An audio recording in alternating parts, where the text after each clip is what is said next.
Welcome to the Finance Marketing Podcast, a show that empowers finance professionals to market their businesses in ways that feel good and actually achieve results. I'm your host, Hillary. I've been working with folks in financial services to develop marketing strategies that work and create results-oriented marketing content since 2020. And I've learned a lot about what works in finance marketing, what doesn't work, and where financial services pros get stuck. Join us each Friday as we explore real, effective ways to market your finance business and connect with folks who truly embody your ideal clients. My guest today is Paul McManus, owner of the Short Book Formula Publishing. This is my first time meeting Paul, and I was immediately drawn in by his unique approach to helping financial advisors build authority through writing books without requiring them to take a year-long sabbatical or rent a cabin in the woods, as nice as that sounds. Now, in this conversation, Paul breaks down how authority is truly the foundation of effective marketing for financial professionals and why writing a book might be more accessible than you think. He shares his journey of discovering what really makes the difference in advisor marketing through working with hundreds of financial professionals and how that led him to develop a system that helps advisors write and publish books in as little as 6 weeks. What I especially loved about this conversation was Paul's practical insights on how to leverage a book beyond just having it sit on Amazon. So he's sharing specific strategies for using your book to open doors and accelerate trust building with potential clients. So if you've ever thought about writing a book, but you're worried you don't have the time or the writing skills, this episode is for you. Paul's approach is specifically designed for busy financial professionals who want to establish themselves as authorities in their field, but without putting their practice on hold. So without further ado, let's dive in. All right, Paul, I'm so excited to chat with you today. How are you? I'm doing fantastic. I'm glad to be here. Glad to have you. I would love if we could just start, you tell us a little bit about who you are, how you work with advisors, how you got into this line of work. Give us kind of your background. Yeah, awesome. So for me, it started back in 2016. I just started a marketing agency, and at the time it wasn't geared towards financial advisors. But in 2016, I say it's my first financial advisor found me. His name was Shane Walls, and he reached out. And the short version of it is that he was already doing. He was successful. He's doing a couple $100,000 of commission a year, but he wanted to really scale his practice. And so over the next 2 years, we worked together closely to do that. And he got up to about $2.5 million of business. And so essentially 10x his practice. And that was really my origin story in terms of starting to work with financial advisors. I mean, he was thrilled, as you can imagine. I was, I don't want to say I was astonished, but I was very happy, and just being part of that kind of transformation was amazing. Seeing what really were the difference makers for that. And a hint, it was authority, which we'll talk about later on. But from there, his producer groups, broker dealer, life insurance carriers, all those people that have a vested interest in his success, they reached out to him and wanted to know, okay, so, what's going on here? What's different? And he was gracious enough to point the finger in my direction. And so since then, they've invited me to, speak at their events, to work with their clients. And I just love working with financial advisors. I mean, I think they're just, personality wise, I think, I think they're just fun people to, to work with. Do you have any CPAs that watch this? I need to preface this before I say the next thing. I don't think so. My dad's a CPA, so I've heard it all. Okay. So I'm sure your dad is different, and he's awesome and amazing and all those good things. But I've worked with I've said that I work with financial professionals more broadly, which can be inclusive of CPAs and even tax attorneys, things of that nature. But I find that given the choice between working with a financial advisor and, say, a CPA or a tax attorney, I always go with the advisor, just because at a personality level, we tend to gel a little bit better. I totally agree with you, Paul. And I actually think that my dad is one of the reasons why I chose to work with financial advisors as well when I started my agency. And I've always seen my dad, as I've gotten further into this field and talked with more CPAs and advisors, I'm realizing that my dad really acted more like an advisor than he did a CPA. So I, Those are that's the exception to the rule. If you're yeah, a CPA but have either do advising or kind of can do that, then forget everything I just said.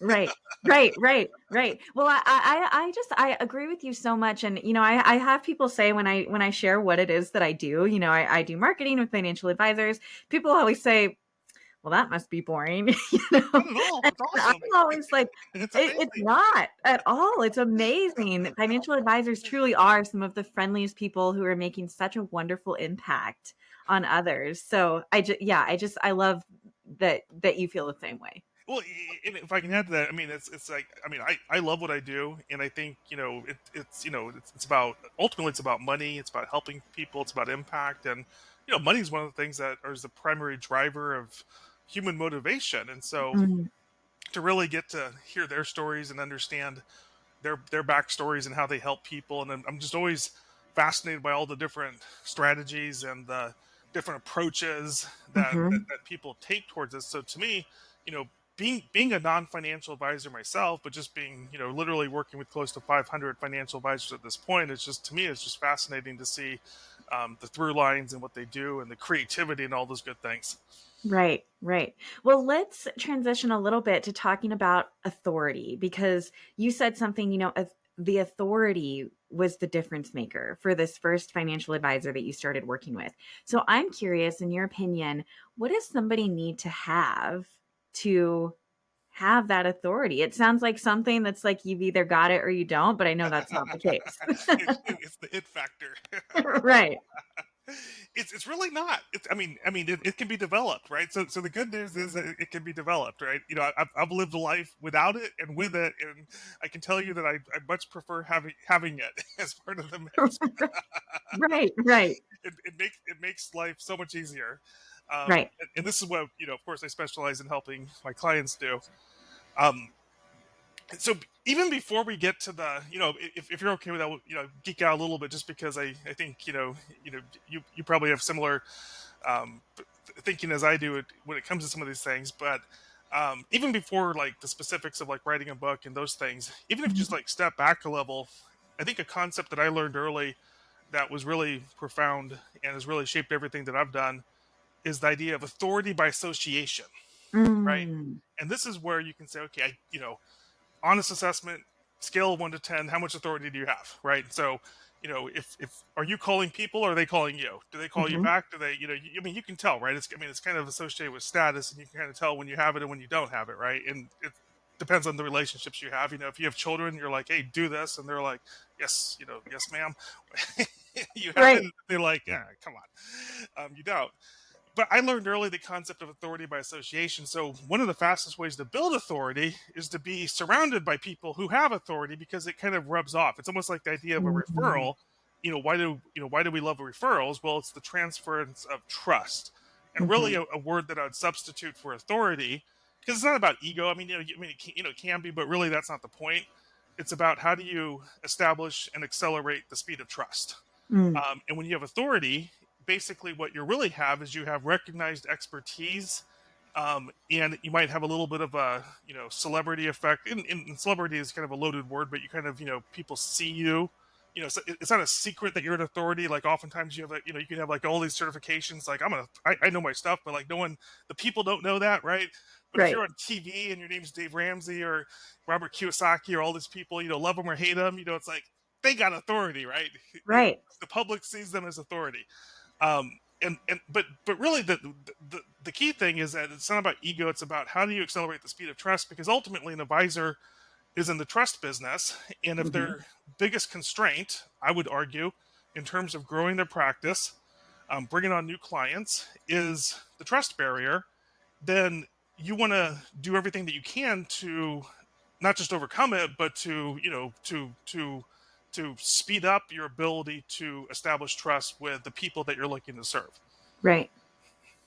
Yeah, I absolutely agree. And, as you're talking, I'm already thinking through, I mean, LinkedIn is such an easy place, to think of people showing up and having that wide spectrum of people who clearly have the authority and people who haven't built the authority yet, but are in the process of building. And I think it's just important to say that, everybody who has authority now once didn't have authority. And I think it feels scary for everyone at the beginning, right? And that's a huge piece of it, is getting over that emotional kind of fear when you're building the authority.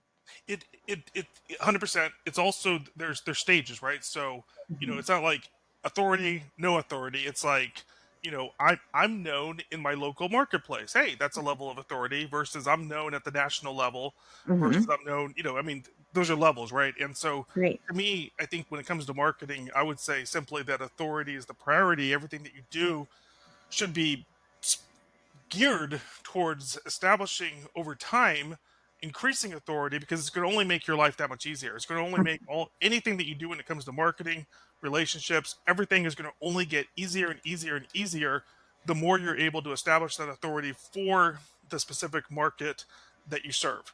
um, Mhm. I'll give you a concrete example, personal story. Do you know who Michael Kitsis is by chance? Yes. Okay, so I had the pleasure of being on his podcast just over a month ago, and and super excited because my market is financial advisors, and as far as I can tell, he has the biggest podcast geared towards financial advisors. So as soon as I got that, I'm like doing the happy dance, and I'm like, I can't wait, and I'm like starting to count all the money I'm going to make afterward. Right. Um, but what's funny is that, I mean, so that had a direct impact, and and it just had it's transformed my January and potentially my year. But aside from that, what's interesting is that I've been on LinkedIn forever, Mhm. 10 years, and I constantly send out messages, and I oftentimes send out messages and saying something, direct messages saying something to the fact that, hey, I'm on this podcast talking about writing a book, and I'll get a certain level of response. But the difference between sending out the message and saying, hey, I was on his podcast, oh my goodness, it's like Right. my LinkedIn effectiveness has gone up significantly. And you could say, well, is it LinkedIn? No. Is it me? No. Those things are all the same. The only difference comes back to that concept of authority by association. I literally Right. just finished a call before this, and if I look at the message history, I've probably he's probably received messages from me from a couple of years, and it wasn't until I sent the Kitsis podcast that suddenly it's like it's time. Yes. Yes. I remember feeling similarly about when I made a connection with Matt Halloran of the Top Advisor Marketing Podcast, and I was on his podcast. It truly is. I think that's such a powerful thing. And I haven't heard a lot of people talk about it, is this authority by association. But it's such a powerful tool when you're first building authority and when you're continuing to build authority. It's been the through line for my business. I mean, I can like point back to specific people and say, okay, what drove my success at that stage, and it was really Right. authority by association. So I think the question then becomes, well, how do you get on the radar of the people that are influential so that you can Exactly. become important to them, Right. right? And then I think that's where it becomes a matter of how do you then independently start to establish your own authority, right? I Right. think to the extent that you can kind of hitch your wagon to someone with even more authority, I think that's like the even faster track. But you also have to be someone that they're going to allow you to some degree to hitch that wagon to, right? Exactly. So You're let's going to go build your own authority. there. So Yeah, so let's go there. What does somebody need to be attractive, to people who already have authority? yeah, good looks are always always useful. I'm not gifted in that department, so I had to like figure out other methodologies to do it. Um, so I've explored this, um, in different ways, because I'm not so my company, the main thing that we do now is that we help financial advisors write and publish books, and then from that we build off of that. But we only the starting place is we help advisors write and publish books. But I'm not this person that started there. I kind of got there Mhm. by just kind of watching what's working and what's not working. And of course, in my observations, I noticed that if you lack authority or trust building things, then you could do the exact same thing on LinkedIn, and this is for clients, and get wildly different results because, and what's the difference? Is it like, you think as a marketer, is it the audience, is it the demographic, is it the messaging, is it all these things? It can be Mhm. exactly the same, but the authority marker is what really dramatically makes the difference. And so, I've helped people start their own podcasts, and I realized for myself that for at least my ideal clients, that for most of them it's too much time. Mm, I mean, this. I mean, this is your podcast, and so takes time. It takes time, dedication, energy. You got to be a good host. You got to do all these things, and it's like, So it's a great tool. I have my own podcast, but you really have to want to do it for probably the right reasons. It's right. not a shortcut per se. But what I found is that writing a book, counterintuitively, is one of the fastest ways to build and establish authority. Because most people think when you write a Mm. book, I have to go take a year long, sabbatical. I have to go rent a cabin in the woods. I need to probably start smoking a pipe. And they're like, can I do this? And it's like, ah. But we've developed a process where we help financial advisors write and publish a book in as little as 6 weeks, and it's like, well, really, how's that possible? And it's built around our formula, which is called the short book formula, which basically, very simply, is you don't need to write this, 50,000 plus word tome that no one's going to ever read. Right. Instead, you actually want to write a book that almost, I mean, you're a copywriter, so I'll use this language, but it almost acts as a sales letter, where it's Right. actually, it's in our case, it's 12,000 to 25,000 words, so it's substantive. It takes 1 to 2 hours to read, but it really acts as a sales letter. Mm. And so, once you realize, okay, I don't need to write this, humongous book, but I can actually just capture my actual what I talk about day to day, right? You don't need to do a bunch of research and become, do all that stuff. It's like, no, it's like, what's in your head? What are the stories? What do you find already you say and do that influences people? And how do we Mhm. capture that in a book so that you can have the markers of authority? And, author, the first 6 letters are authority, author's authority. But capture in this book, but really your messaging in a very compelling way, and then that becomes the basis for everything that you do. Mm. It becomes how you're known in the world. And then counterintuitively is that instead of saying, that sounds great, but I'll never have the time, it's like, no, you could actually do this in 6+ weeks. Um, Right. and so that becomes the basis in our case for the reason why you want to establish authority, or how to do it starting out. But ultimately, and this is like just the one thing I'll say, is that a book fundamentally, and authority more broadly, it accelerates the speed of trust. And so if your Mhm. biggest constraint is trust, a book is what's going to help you accelerate the speed of trust like nothing else. Now, you can then hitch it onto, other things, authority by association, etc. But the starting point, in my mind, for establishing your own authority is writing a book. Mm. Okay. So, Paul, you're convincing me to write a book. Okay. I'm one of those people that's always been like, I don't have 2 years to write a book, right? Like, I don't even smoke cigars. I mean, do I have to? I mean, the Do cigar I have hospital to? and like, Right. So I'm going to act like one of your clients right now and okay, ask all the questions sure, that are sure, coming to mind for me with sure. writing a book like this. So, number one, when you say it takes 6 weeks to write a book, what would you say is the time commitment per day for those 6 weeks? Is it all day? Do I need to put my business on sabbatical for 6 weeks? Which I will tell you, having just come off of a 3-month maternity leave, my second one, that doesn't Yeah, actually sound that scary to me anymore. yeah, But I'm yeah. just curious, is that what that? Yeah. No, no. It's actually driven by our process. So first, our process is, and this is counterintuitive, is that to be an author, you don't need to be a writer. Um, Mm, and what I mean by that is that our process is based on helping our clients talk out the content of their book, right? Because mhm, if you say you have to go sit at a typewriter and do the stuff, it's like, no, I can't do it. 6 weeks, a year, don't care, don't want to do it. So our clients are typically very successful, very busy people. They see the value of a book, but they just need to know how they can make this a reality. right, And so we have 3 different author programs. The main one is six.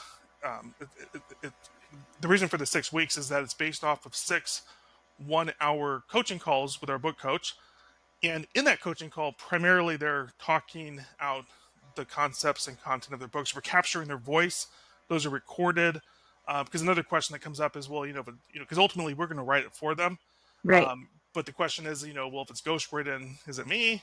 And that's always a big concern. It's like, yeah, I mean, it's like Mhm. literally what you said. Right. It's like, and we make it better. I mean, it's like sometimes it's like, well, it's like you, but like with makeup, right? It's like it's Yeah. an enhanced version of you. Um, but what drives that is that we typically time space it an hour a week over 6 weeks. Uh-huh. And then we give homework, right? So, those calls are very purposeful. And so we structure the whole thing out. We help them create an author workbook, brain dump. Okay, what's the topic? What's important? And people come sometimes already like, this is what I want to write about. Half the people like, I don't really know what's done. So either way is fine. Mm, Um, but we structure it. There's about an hour to two of homework. There's an hour coaching call. So it's about 2 to 3 hours per week over the time span of typically 6+ weeks. mm. And so that's really, it's like the all in is about, on the 3 hours per week. Right. Okay, that's great. Well, and I love what you just said too. I want to circle back to if someone can come to you and say, I really want a book. I want to write a book, but I don't really know what I want to write about yet. Because I think that's the other big barrier is like, I would love to write a book, but do I have anything book worthy yet? So what you're describing is a term that I'm sure you've heard, which is imposter syndrome. And Yes.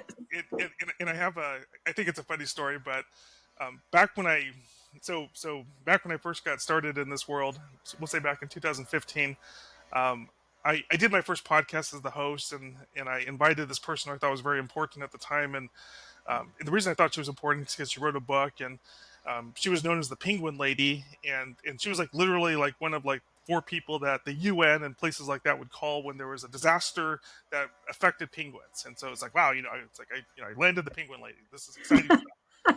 And so I'm like all nervous. I'm in my living room. It's like, who am I to interview the Penguin Lady? It's like, you know, and then she shows up and she has imposter syndrome. She's like, who am I to, talk about these things? And so we're just like, Right. if the Penguin Lady has imposter syndrome, then, this is like a thing.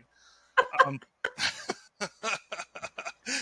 so, you understand, but I think it affects us all to some degree, right? Right. So, Right. and this is why, like with anything, it's good to have, guidance and support and all those things, because the markers that we look for is that if you're like, hey, I'm considering becoming a financial advisor in the future, should I write a Mhm. book now? It's like, no, probably not. You don't have any Right. experience, or real world experience, knowledge, etc. No. The other thing that we don't do is that we don't help people write their memoir. So if they're like, hey, I just Mm. want to give back, I just want to share my wisdom and give back. I don't care about money. Great, not a good fit for us. Mhm.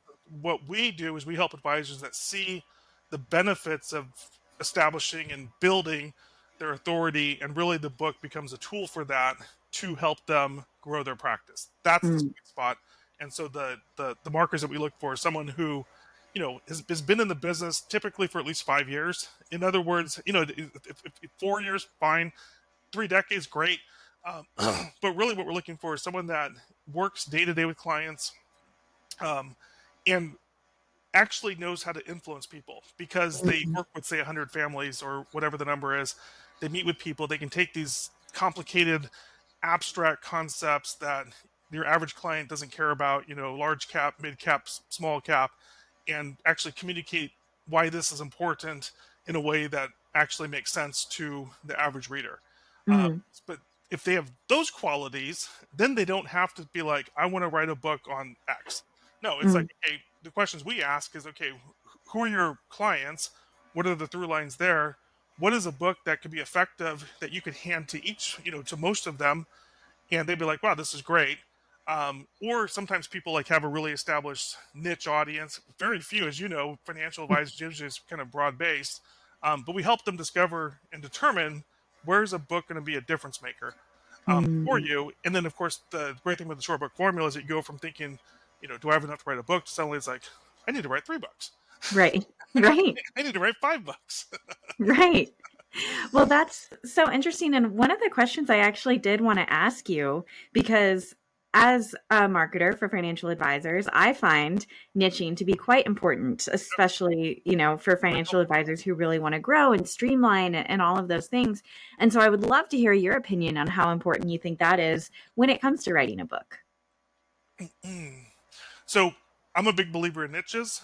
I learned this from one of my first mentors, Michael Port, who wrote the book "Book Yourself Solid." Mm. He mentored me back a decade ago, and so the main thing that I picked up from him was the idea of a niche. So this has been always very important to me. But I've also seen the pros and cons of it in the sense that if I talk to someone, they're like, okay, I want to write a book for dentists because dentists have the money and I want to get the money. And I'm like, okay, Mm. great, sounds smart. How many dentists do you work with currently? I don't work with dentists, but that's where, those are the people I want to work with. Mm. Now, I just saw this recently, but essentially the idea is you need to earn your niche. Now, Mhm. if you're like, you know what, I just love dentists, my family are dentists, and I just love them, and I'm just gonna like spend time over years, get to know them, attend their conferences, learn their secret handshakes and code and all that stuff. Okay, that's a different story. But for most people, it's just like, hey, this week I'm gonna like do dentists, and the next week I'm gonna do chiropractors, and the next week I'm gonna do, surgeons. It's like that does not work. So Right. that's like the false fake, way of trying to niche, and that does not work. I've seen people do it. I advise against it. But now, if you're like, so literally, I just finished a call. The guy had three things. Um, Exit planning. Okay, that's like a specific niche. Mhm. Highly compensated technology employees. That's like a whole separate niche. So there's like two separate books. And Right. then the third was more the general, pre-retirees and retirement planning. So I'm like, great, those are $3, right? Right.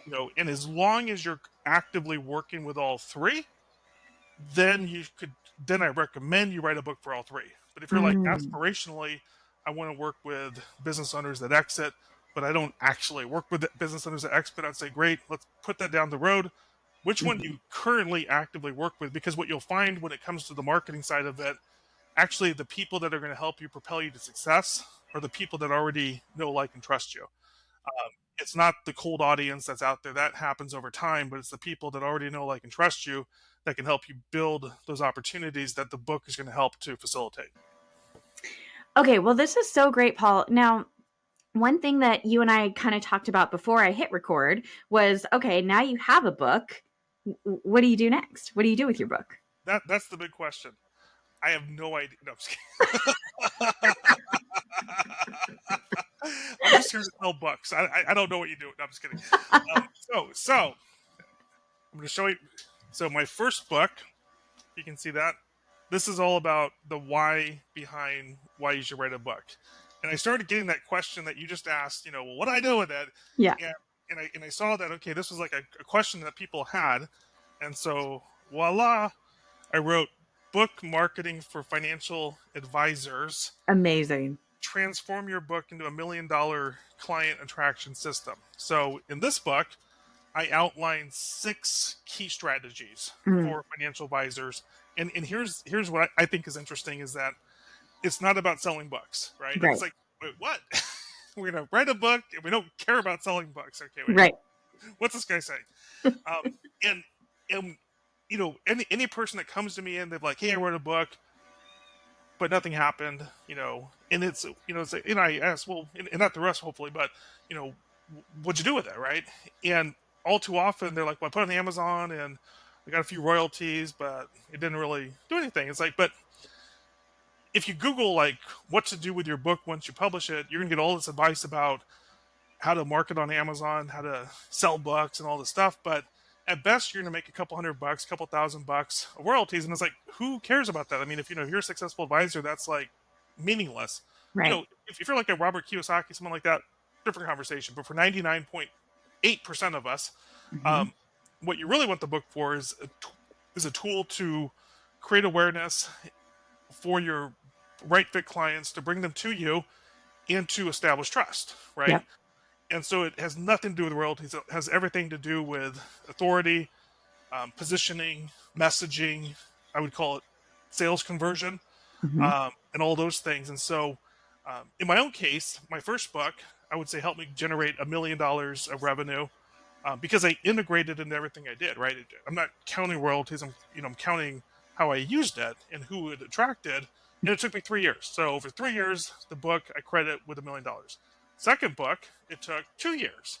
And Mm. now with my latest book, I'm hoping that that takes 1 year, and it's Mhm. because all of the strategies that you end up learning to how to leverage it you start, it's like muscle memory. You get better and better and more efficient at it. So one of the strategies is what I call a virtual speaking tour, right? So once you have the book, well, now you have the ability to get on media, and in today's world, I think more so than corporate media, I think Mhm. guest podcasting is one of the best, most effective things you can do, and it's still earned media because it's not like you can't, the host has to be like, yeah, okay, I'm interested in having you on, and so like for me, just as an example, the Kits' podcast was like, the the pinnacle of, this was my Oprah moment. I'm like, Right. Oprah, I'm on Joe Rogan. I'm on, for my market. I'm on the equivalent of Oprah and Joe Rogan.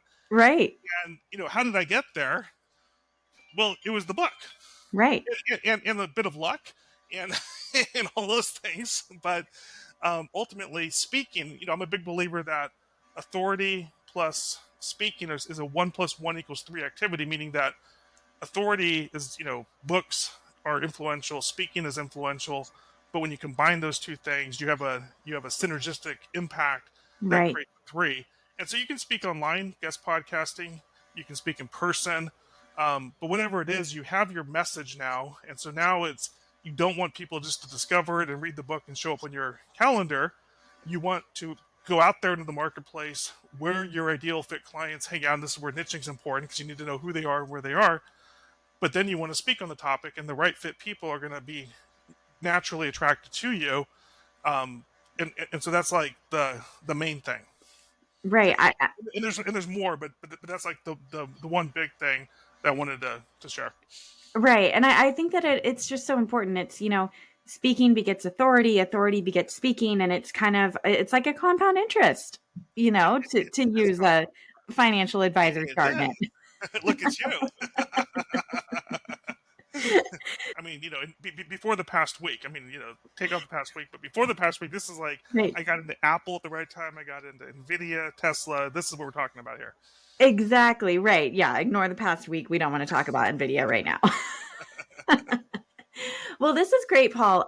Is there anything else that you want to share as we kind of wrap up our conversation? I think this has been such a good overview of what a book can do for you in terms of building authority. But is there anything else that you want to leave us with? Yeah, I mean, if you're an advisor and you're thinking, and this conversation's resonated, basically the concept of authority and how do I do that and do it more effectively. In my case, I invite people to go to my website, which is theshortbookformula.com, and there they can get a complimentary copy of my book, including my audiobook. And if it makes sense to talk, my calendar information is there as well. Well, I'll put all of that in the show notes as well, because I think what you're doing is just so awesome. So thank you for everything that you've shared with us, Paul. It's been really fun to have you on. Yeah, thank you. I've enjoyed it.